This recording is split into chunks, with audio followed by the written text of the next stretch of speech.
ঈদ ছাড়া এত লোকের সমাগম এটা আমাদের জন্য আসলে একটা ভালো দিক। তো এখানে দেখতেছেন অনেক দর্শক আসছে এবং ঈদ ছাড়া এত লোকের সমাগম এটা আমাদের জন্য আসলে একটা ভালো দিক। আর আমি অডিয়েন্সকে থ্যাঙ্কস জানাতে চাই, তারা এই যে হলে আসছে এবং আমাদের যে একটা টার্গেট ছিল যে মানুষের মধ্যে মানুষ তো এখন একটা বাজে সময় পার করতেছিল, মানে একটা অস্থিরতা, বাজে সময় না বলে আমি বলি, সেখানে একটা বিনোদনের ব্যবস্থা আমরা করতে পেরেছি এবং অডিয়েন্স সেটাকে অ্যাকসেপ্ট করেছে। এটা হচ্ছে একটা আনন্দের বিষয়।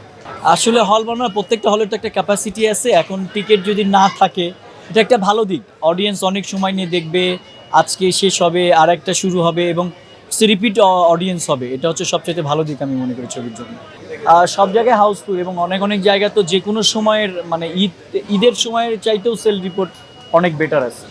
বাইরের দেশে মালদ্বীপসের খবরটা জানি, ইউএসের খবরটা জানি, দুই জায়গায় আজকে সবগুলো হাউসফুল আছে। আমরা তো অলরেডি 3টা ভাষায় চলতেছে, বাংলা, তামিল অ্যান্ড হিন্দি, 3টা ল্যাঙ্গুয়েজে চলতেছে। সকালবেলা তো ভাইয়ের সাথে সারাদিন কথা হচ্ছে, একটু পরপর উনি খবর নিচ্ছেন, বলতেছেন এবং সবাই এক্সাইটেড জিনিসটা নিয়ে। না, ঈদ ছাড়া একটা আনন্দের মতো বিষয়, ওটা আমরা ট্রাই করতেছি যাতে ভালো কিছু হয়। আসলে টেক্কা দেওয়ার জন্য তো ছবি বানাই নাই, ছবি বানাইছি একটা ভালো ছবি বানাইছি মানুষকে বিনোদন দেওয়ার জন্য। আর আমি রেকর্ড ব্রেক করলাম, ওইটা করলাম, এই ওয়ার্ডগুলোতে বিশ্বাসী না। আমরা একটা ভালো কন্টেন্ট দিতে চাই, দর্শক দেখে ভালো বলবে, ওখানেই আমার স্যাটিসফ্যাকশন। কোন রেকর্ড ব্রেক হলো কি হলো আমি সব ঝুট ঝামেলায় যেতে চাই না। আমি শুধু চাই দর্শক বেরিয়ে বলুক যে না, আমি টাকা দিয়ে ছবি দেখছি, আমার পয়সা উসুল, দ্যাটস ইট। এর বাইরে কোনো রেকর্ডের মধ্যে আমি নাই। আসলে 2 আসবে কিনা ইটস ডিপেন্ড অন হচ্ছে না আমাদের সাকিব ভাই, উনি হয়তো ভালো বলতে পারবেন। আমাদের স্টোরির কাজ চলতেছে, সেটা 2 হবে নাকি নতুন কোনো ছবি হবে এই ব্যাপারে এখন আপডেট দিতে চাই না। এখন দরদে আসি, আমরা দরদেই ডুবে থাকতে চাই।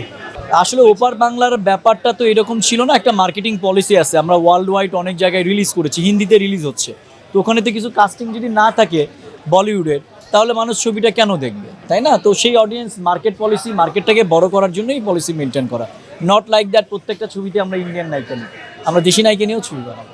ভিলেন তো এই ছবিতে শাকিব খান নিজেই, ভিলেন তো অন্য কেউ নাই অ্যাকচুয়ালি। তো গল্প দেখেন, গল্প দেখলেই বুঝতে পারবেন অ্যাকচুয়ালি কী হচ্ছে। দর্শক একটা কথাই বলবো যে আসলে আমরা অনেক সাহস করে ঈদ ছাড়া ছবিটা রিলিজ করেছি, আপনাদের ব্যাপক সাড়া পাচ্ছি, এই সাড়াটা ধরে রাখবেন। আমরা আরও ভালো ভালো কাজ করতে চাই, আমাদের পাশে থাকবেন, ভালো থাকবেন।